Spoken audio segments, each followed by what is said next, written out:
Please welcome Shady Shahid.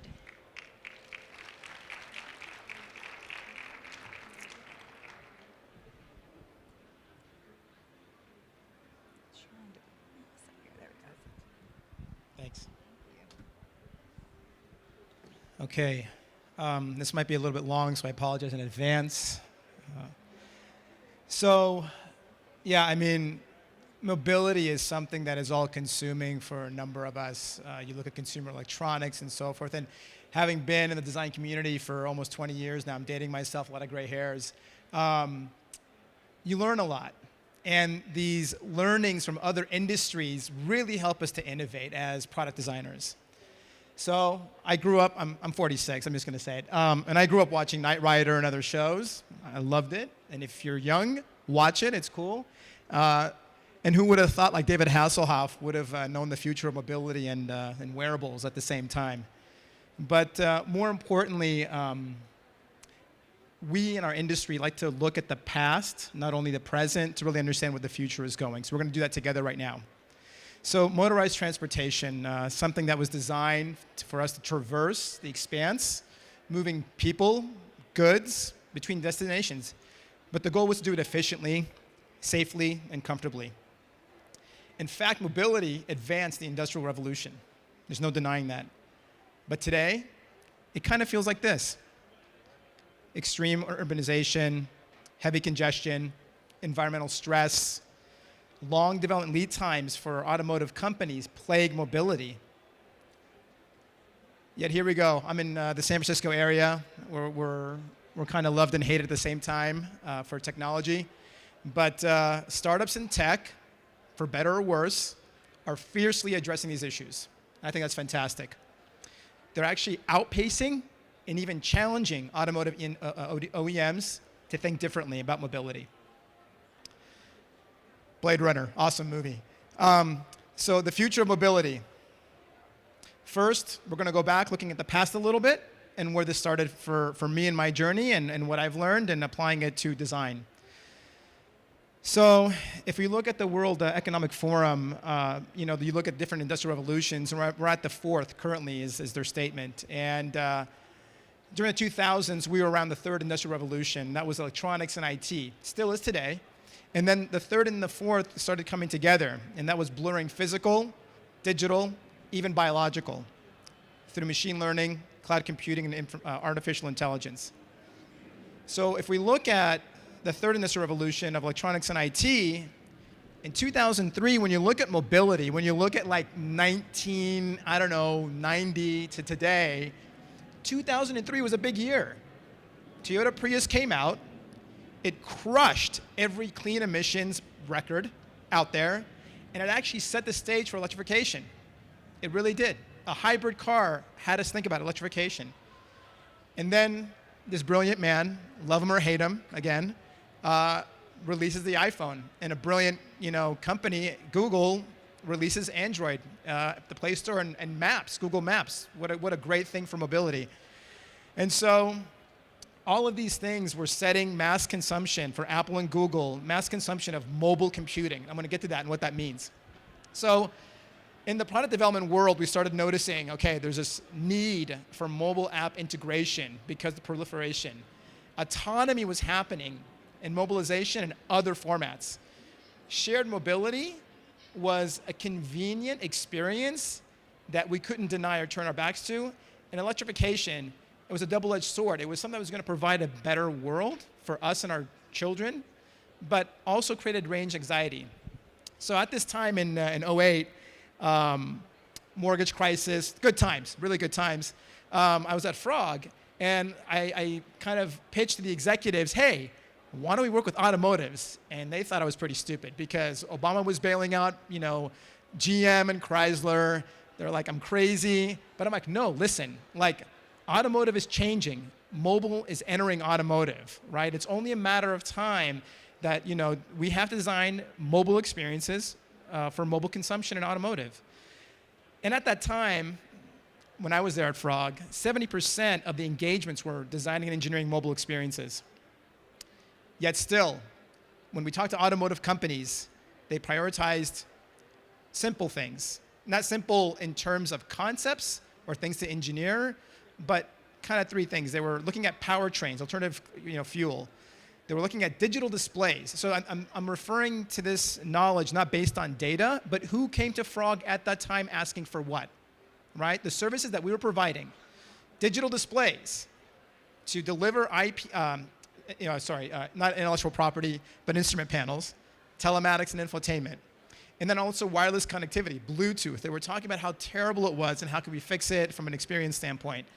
The funny thing is they weren't investing in UI, UX directly in those companies. They came to us to help them. And they definitely weren't investing in mobile. And so around 2008, still this time, fortunately for design firms and for automotive and for all of us sitting here, regulatory was pressuring them on driver distraction. They said, look, too many accidents, there's too many threats on the road. People are not accustomed to driving and using mobile devices, and we have to eliminate driver distraction. And a lot of the driver distraction was really based on the inferior infotainment systems, and they couldn't ignore it anymore. So this is an image of a BMW concept that we did out of the Seattle studio. So we had like 8 studios. I had multiple automotive projects. I had to put them in different studios to kind of like firewall them. But Mackenzie, you know about that, right? Yeah. Okay. And so we sought out these relationships, but they wanted experience design partners, and we were very lucky. And so delivering basically HMI, human machine interface design systems, informing future roadmaps for BMW, Toyota, Lexus, and FCA. And a lot of these principles, surprisingly, because I kept on working with some of them, are still in play today. The principles, the way of thinking, the way of designing. It was very flattering. Not for me, because I didn't design them, but I worked with the teams that did. And so when we thought about the third industrial revolution and how we took those trends and translated them, these are the things that we kind of did. Mobile app integration with infotainment systems, looking at music, maps, and comms. We defined what smart services would be in a shared economy, in a shared market with autonomous vehicles or a Class 2 vehicle. We looked at mixed reality, multimodal experiences. And I'm going to get to that a little bit more in detail when I show you other examples. But like heads-up displays, touch, voice user interface, and gesture controls. And then we looked at UI UX system guidelines, like how do you interface with the screen and what are those guidelines in terms of interaction models and so forth, or when to use a voice interface or when to use gesture. What we didn't want to do is take technology, like Automotive was doing, and just apply it because we could, but because it delivered a great experience. And I know it sounds obvious, but it wasn't obvious to them. And then one of the better ones that we were excited to push was actually software updates, software OTA. Why can't we get updates in our cars like we get updates on our iPhones and Android devices? Why? And cars stay with us a lot longer than an Android device or an iPhone. So cometh the fourth industrial revolution. This one's a little bit more nebulous. I mean, we're blurring physical and digital and biological. The funny thing is when we were pitching services, one of the foundations for us was we wanted to vertically integrate experience design. We wanted to be systems thinkers. We were systems thinkers. We thought about the physical. We designed the digital. We designed the services, packaging, graphics, spaces, right? But you think about it holistically. That's why this panel here is so great. That's how we like to think about things. So 2014 comes along, Android Auto, Apple CarPlay. They fortify their place in the consumer digital life. Tesla, around the same time, releases the first EV model, received with great fanfare. A 17-inch display in the car, and autopilot by 2015. This was blasphemy. I mean, Toyota was like, oh my gosh, I can't believe they're so reckless, right? And we talked to the University of Michigan. Experts were saying, 2050 for Class 3, Class 4 autonomous driving. I mean, a lot of contradiction. But consumers ultimately said, yes, we will pay a premium for special experiences, delivering highly anticipated smart electric vehicles. And then Waymo and Uber come along with robotaxis, stress-free mobility. I'll be honest, I love cars. I hate driving because I live in an urban city. Anybody who lives in an urban city that likes driving has a Tesla with autopilot, full stop, or doesn't drive. So these trends and signals that we saw that were opportunities were now finally actionable. Companies were doing something about it. Mobile app integration was happening. Autonomy was not a conversation, but several companies were pushing themselves and the industry. Shared mobility, Uber, Lyft, and so forth, was proliferating. And electrification, range anxiety was being addressed. The fact that you can charge your car at home and have it ready diminished that. And the range on the cars was ever increasing. Yet still, auto OEMs were chasing features. They were chasing large displays. They wanted to put voice, UI, and gesture everywhere because it was so cool, or they thought it was. And they wanted to electrify fleets, but minimizing range anxiety. And they wanted to think about mobile integration as well, but when you had these conversations with Toyota, Lexus, BMW, Honda, Nissan, whomever that we've worked with, some of them didn't want to share that data. And why was this important? Well, when you look at Apple, Google, Facebook, Amazon, and the like, digital relationships with consumers started with data, and it was digital. And smartphones were the gateway to digital lives. But if you think about automotive companies, they didn't have that relationship, right? So it was hurting their ability to remain relevant. Auto OEMs had to double down on mobile integration, digital services to remain relevant. So fortunately for us, one of our, healthy, happy relationships was Toyota. And they were placing huge bets on digital transformation. Toyota Ventures, Toyota AI, big data. It was incredible. They worked with us as partners, and we were not there to design the cars for them. We were there to help them change how they thought about digital transformation. And that's an important thing to say for design firms. We oftentimes go in there and say, we designed this for them or that. No, we partner with companies, and we work with them to change what they're not doing. Now, at the time in 2007, Toyota had Entune. It wasn't really delightful. Apple and Google apps were missing from their platform, and there was no development community for them. The HMI bar, by the way, in automotive, was very low. By the way, this is the pitch that we presented to Toyota to work on the project. So these, and it hasn't changed still, right? HMI in automotive, the bar is still quite low to some extent. And I said some extent because I'm opinionated, I'd say to a large extent, but people here would disagree with me, but that's okay. We had mobility as a service being recognized. We had advanced roadmaps with technology companies. They were developing their own operating systems. They were cementing customer loyalty and vertically integrating user experience. Joint ventures with automotive OEMs were looming, but they were also a threat. So this is an interesting story. I don't know how many of you know this, but back in 05, 07, Jobs goes to Ed Zander, and he convinces him to put iTunes on their phone top. Apple's $146 billion empire started by a little icon on a mobile handset. How is that different from Google and Apple being an automotive head unit?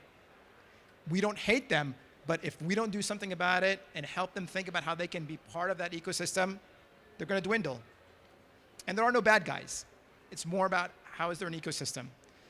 So the problem with automotive is that they had long lead times, regulatory blocks, development silos, and also they were disconnecting tech and UX and brand.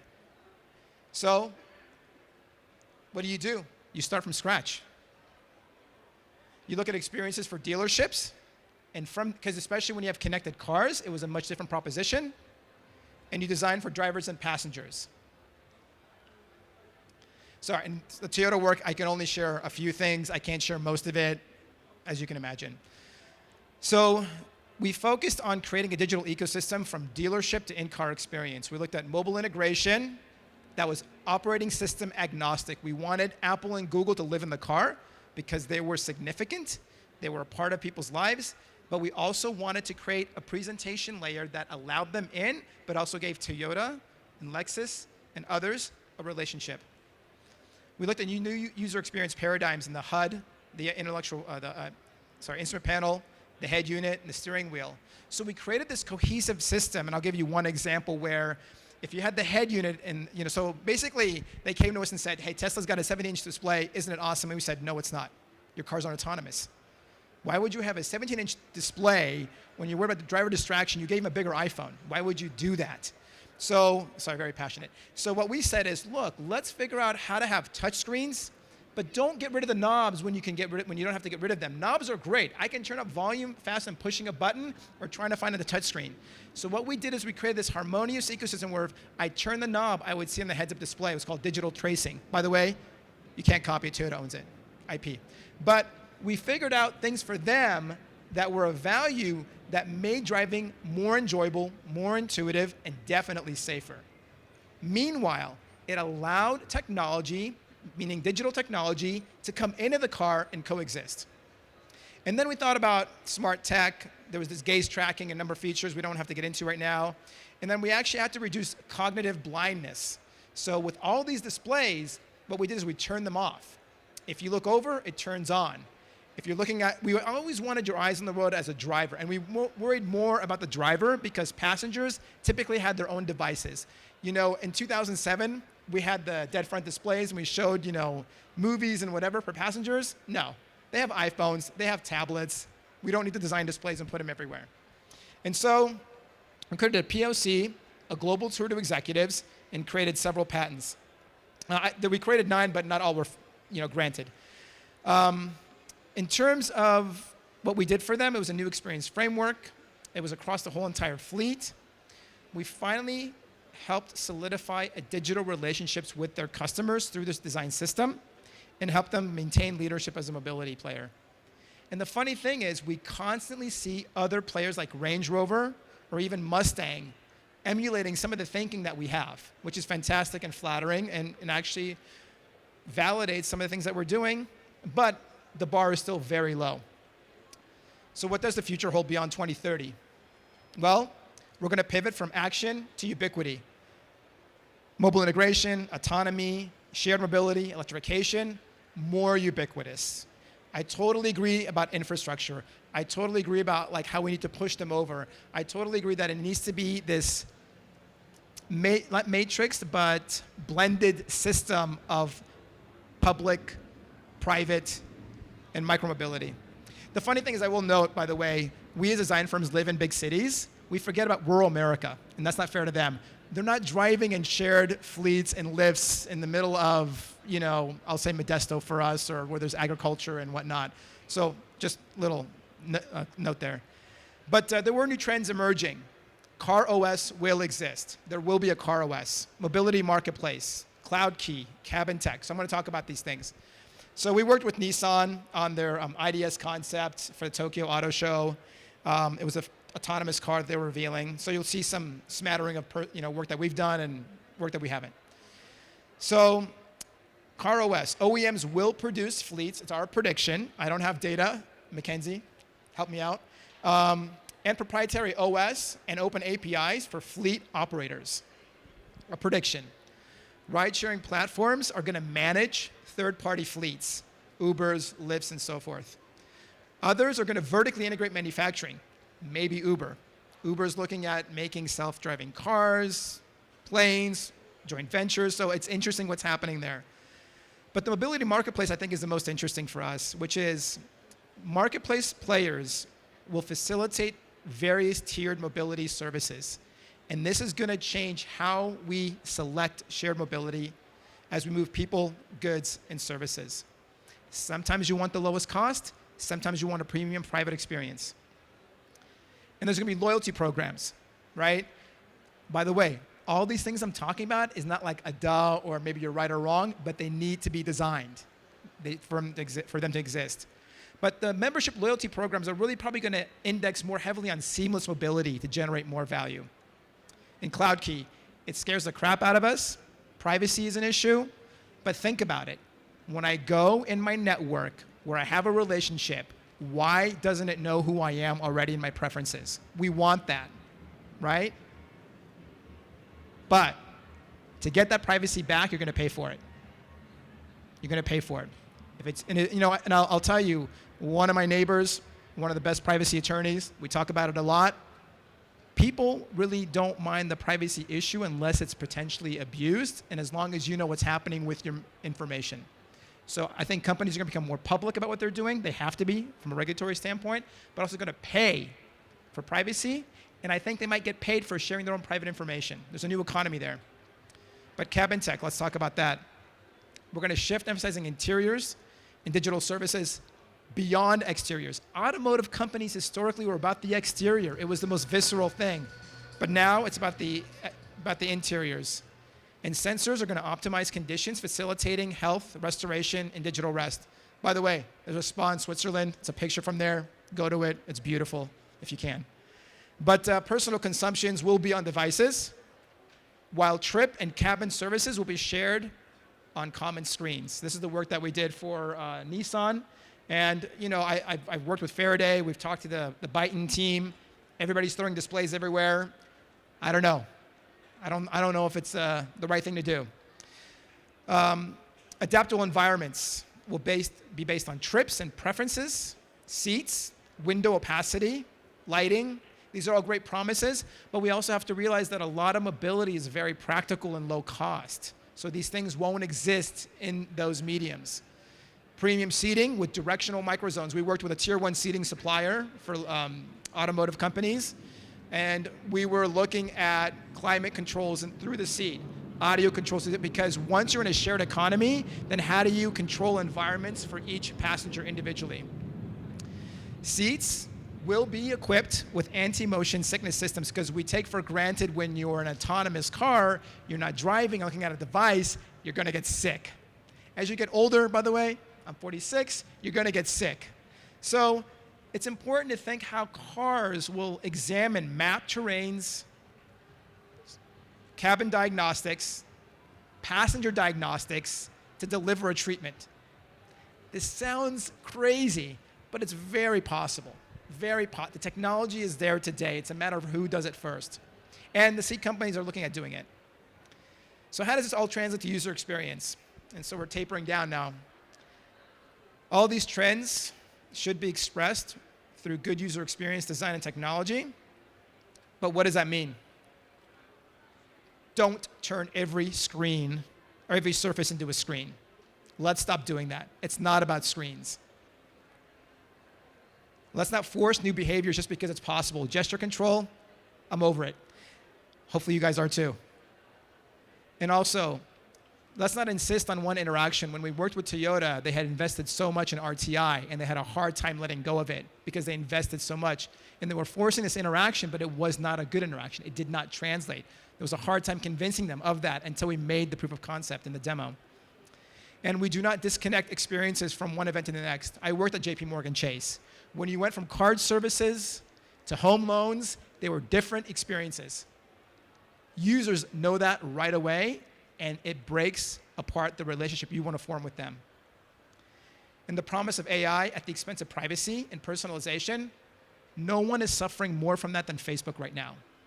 It is a bloody, bloody PR issue for them, and you're seeing, so let's learn from them, and let's learn about how we can deliver free services, but respect privacy and make things feel very, very personal without being creepy. So we want to harmonize physical, digital, and sensorial. That's why the fourth industrial revolution is so applicable, even biological, in terms of your health and wellness.